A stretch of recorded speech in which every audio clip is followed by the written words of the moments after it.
ငြိမ်းချမ်းခြင်းတဲ့ဆိုလို့ရှိရင်ပြစ္ဆုတ်ပံမှာပဲစိတ်ကိုထားနိုင်အောင်ကြိုးစားကိုယ်စိတ်ကိုပြစ္ဆုတ်ပံမှာပဲနေနိုင်အောင်ကြိုးစား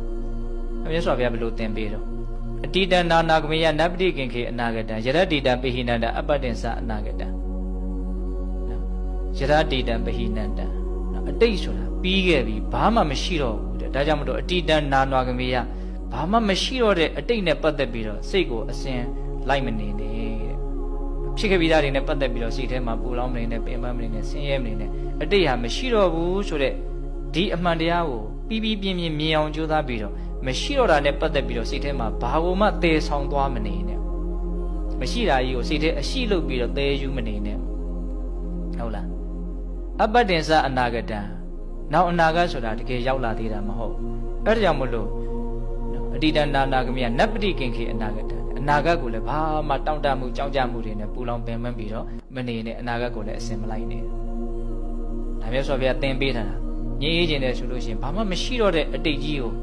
အတိတ်ကအဖြစ်ရက်တွေကိုရှိသေးတယ်လို့ပုံဖော်ပြီးတော့လေးလေးလံလံစိတ်ထဲမှာလှုပ်ဆက်တွေခင်းပြီးတော့တကယ်တော့ကိုယ့်ကိုရှုံနေတာဟုတ်လားဒါကြောင့်ဗောဓိမြိုင်ဆိုကြီးပြောတာဘုံမှာအရင်သဘောကျတယ်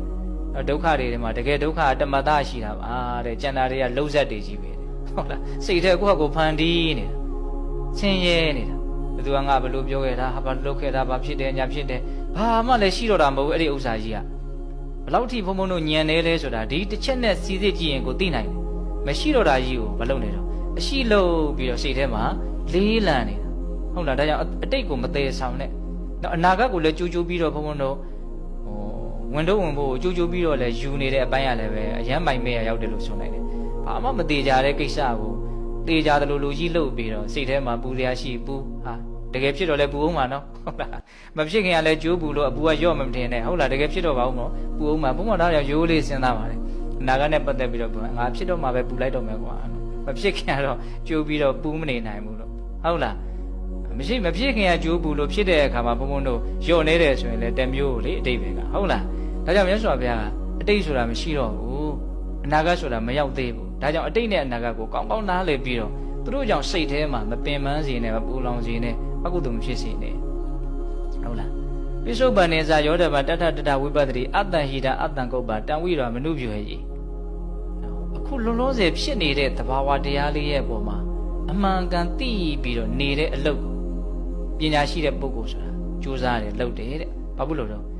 အဲ့ဒီလိုပိစုပန်မှာဖြစ်နေတဲ့သဘာဝလေးကိုဖြစ်နေတဲ့အတိုင်းလေးအတိအမှတ်ပြုနေတဲ့အလေးကျင့်ကိုလေ့ကျင့်နေတဲ့အခိုက်အတန့်မှာဒီစိတ်ကိုတဲ့လူချင်းစရာကောင်းတဲ့အာယုန်တွေကလည်းပဲနော်လောဘဖြစ်အောင်မကျင်တဲ့စရာကောင်းတဲ့အာယုန်တွေကလည်းဒေါသဖြစ်အောင်မဖြစ်စည်းနိုင်ဘူးတဲ့အလွန်သဘောကျတယ်ဒီဥစ္စာကိုဒါကြောင့်ငြိမ်းအေးခြင်းနဲ့ဆိုရင်ဒီတစ်ချက်ကိုဘုံဘုံတို့ကကျင့်စဉ်အနေနဲ့ကောင်းကောင်းနားလည်ထားရမှာနော်